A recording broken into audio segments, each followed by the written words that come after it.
All right, I wanted to make you a quick video here on the tractor. I don't know how much experience you have with tractors or not. This one's not much to look at, but this thing's a little tank, man. It just runs and runs. You can't kill it. Anyway, first couple things I want to cover is just maintenance. It was recently serviced, I don't know, I think last summer or summer before, and hadn't really been run a whole lot since then. Massey Ferguson is a real popular brand, so you can pretty easily find parts and stuff for it. You got a couple of fuel filters there, oil filter. Those probably won't need to be changed anytime soon. The only problem that I had with it that may need looking at in the future, these power steering cylinders, they both started, well, the one on the other side started leaking and I replaced it. That's a new cylinder right there. Works off of that. There's your little reservoir right there. This one leaks a little bit out of one end right here on the piston, so you may want to replace that at some point. Otherwise, you just got to add a little power steering fluid to it. It takes just regular old power steering fluid like you put in the car. I left you a big jug of it inside the barn there. I've never really used this tractor at night much, so I think some of the lights might need replacing. Other general maintenance, you'll see in a lot of areas, they'll have these little grease nipples. If I can find where it's at on here. Let's see. Yeah, right here on the back side, there's a little grease nipple right there. And pretty much like in there, they've got them on all your pedals. Basically anything that moves, there's going to be a little grease nipple on there. Just want to grease those every so often. I left you a grease gun in there in the barn also, in case you don't have one, with a couple of tubes of grease. There's just some random tools and stuff in here. I'll leave these for you. Just connectors and whatnot that come in handy when you're messing with the implements. The hydraulic fuel or hydraulic oil, I left you a big 5-gallon bucket of that in there. Doesn't really leak per se. I've seen a little bit seeping out right there, but there's never been any really much puddles on the ground or anything. The whole system was flushed out and changed when I did the service, so it's probably good to go for a while. That right there is probably your most useful tool, the boom pole. Just need to get you a good strong chain that you can pick just about anything up you want to around here and move it around, logs or implements or rocks, whatever you want to pick up, it'll pick it up for you. All right, just as far as how to operate, oh yeah, you probably want to get you a new seat. I just usually throw a towel up there on it. Anyway, this is basically an 8-speed tractor. All right, you got 4 gears and you got a high and a low. All right, so up there you got 4 of your low gears. That's when you want to just go really slow and pull something heavy. So you got 1, 2, 3, 4 and low, and then put it down there. That's when, if you need to do some speed, like if you got to go down the road a little ways or something, that just puts you in a higher gear. And once you play around with it, you'll kind of see how it does. But this kind of works just like a car. You got a clutch over here on this side. Push that down, and then you put it in whatever gear. It'll start off in any gear, all 8 of them. It just depends on what you're trying to do or what you're trying to pull. But to start this thing, both of these have to be in neutral. You have to kind of play around with it, and you'll get used to it. But once both of those are in neutral, this little dude right here, that's your stop pull. So that needs to be all the way in, and you just crank it up just like a regular car. As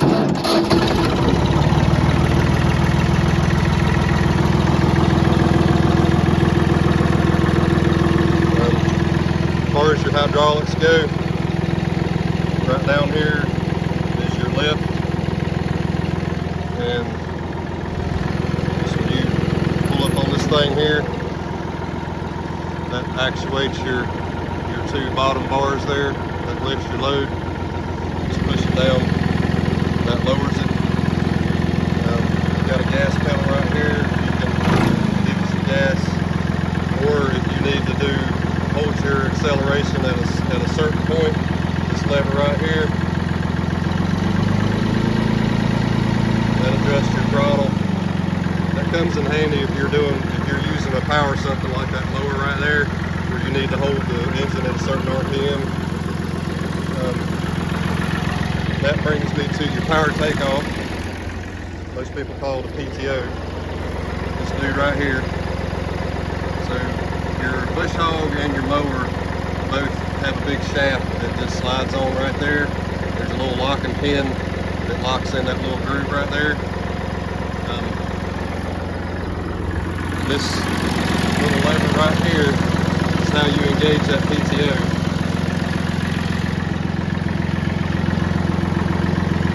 This is how you cut it off right here. Just take this knob right here and just pull it out. That's how you shut it off. Just wanted to cut it off so you'd be able to hear me. But this dude right here, your power takeoff lever, it engages very quickly. So the reason I say that, you got to have this clutch all the way completely down, and then you pull that back, and that's what engages that little PTO drive back there. And as soon as you start letting off that clutch, that thing's going to take off. So you have to really just ease off of that clutch really slow when you got that engaged right there, because it'll start spinning the blades or whatever attachments you got going. So just ease into it. Anyway, that's how you disengage it.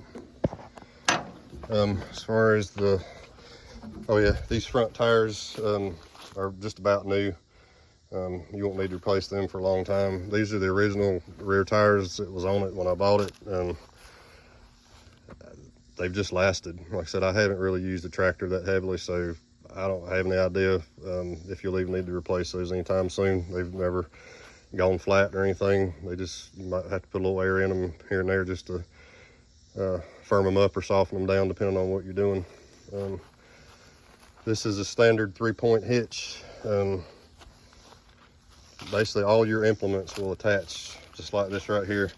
You got these two bottom bars and these pins that just pull out. Just all your different implements, you'll see they'll have these little bolts sticking off each side that goes in through the holes on each side of this, and then you'll have a top connector point right there. And every one of your implements, they all attach just like that right there on those three points.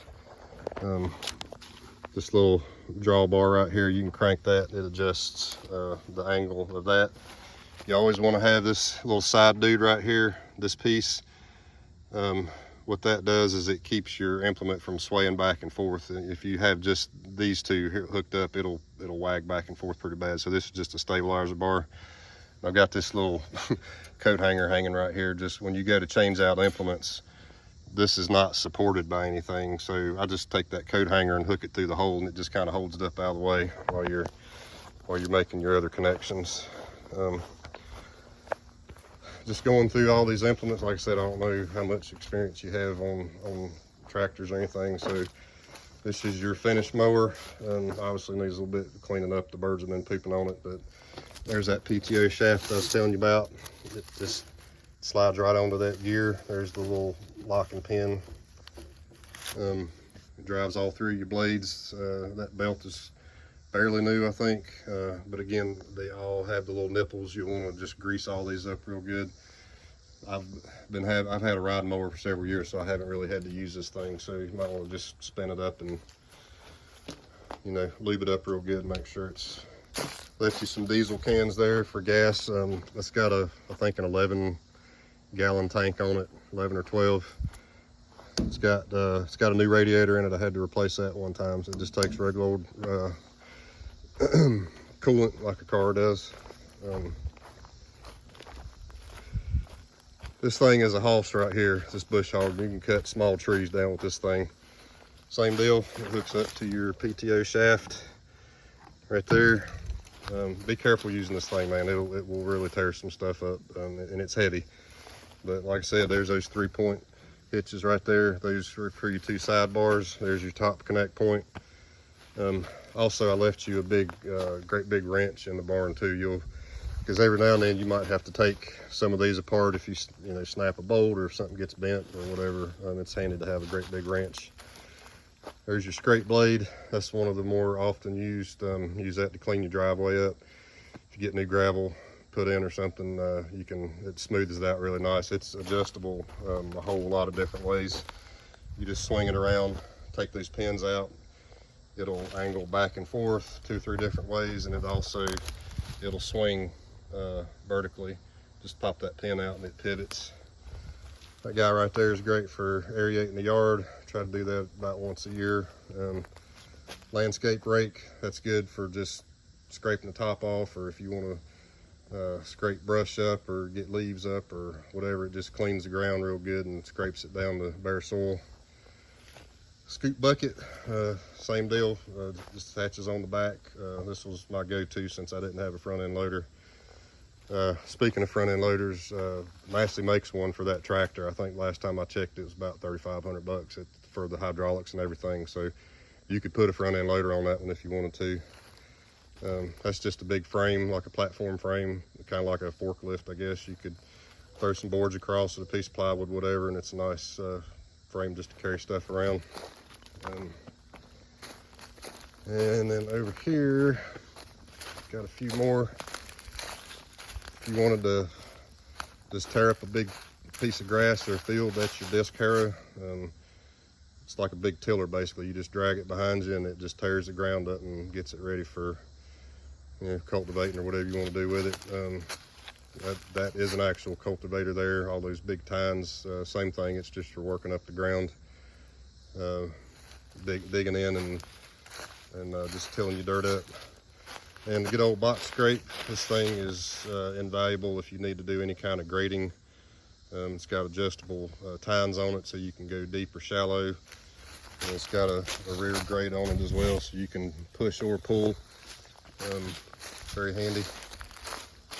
So that's, oh, and there's one more implement around here. We call it a tater plow. It's just a single gang plow.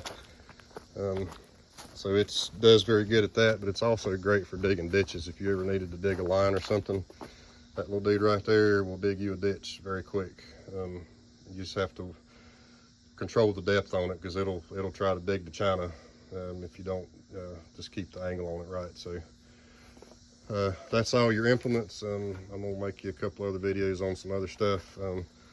Like I said, I left you all this stuff, tractor stuff in here on the barn. Just a bunch of fluids, and there's that big wrench for you for getting bolts off and stuff. So hopefully that'll get you started, but that thing will do just about anything you need it to around here. Good luck with it.